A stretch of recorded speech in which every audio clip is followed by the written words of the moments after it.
times in my life when I've had to come out of the closet about some aspect of my identity.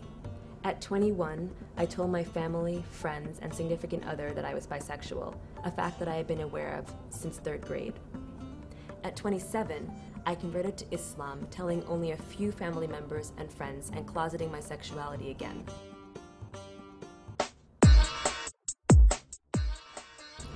My connection to Islam is visceral.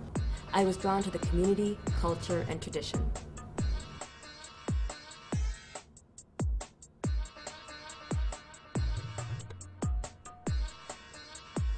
For the first time in my life, I felt a connection to God.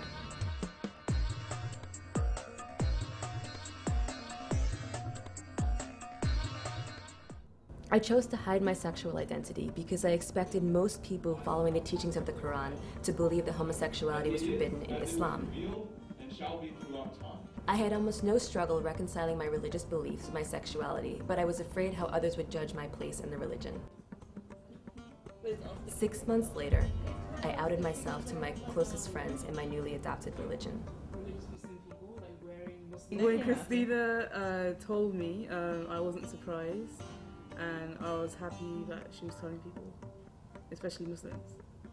When Christina came out to me, it was actually via text message because she was telling me about this video. And at first, honestly, I didn't fully understand, partially because I was half asleep, but also because I knew the kind of work that she did with social justice and the Muslim community, but I didn't necessarily see her personal identity fitting in there. I do know of a few queer Muslim women who have come out to me and to other people, and I think they're accepted in our Muslim circles.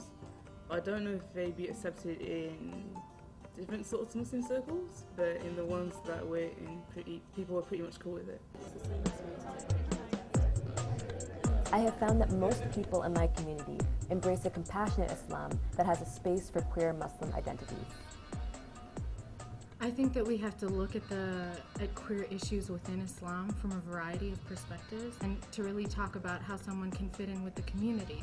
I know that Christina has talked about she's had a positive experience in coming out to people, and that may be an artifact of being in New York and being around NYU students, but what is it like for people elsewhere, not only in this country but in other countries? In our tradition, we're taught that the Prophet, peace be upon him, was one of the most generous and most open and inclusive people, and that's why he was liked by everyone and trusted by everyone so much. And so if we're meant to follow his tradition, we should also follow that example.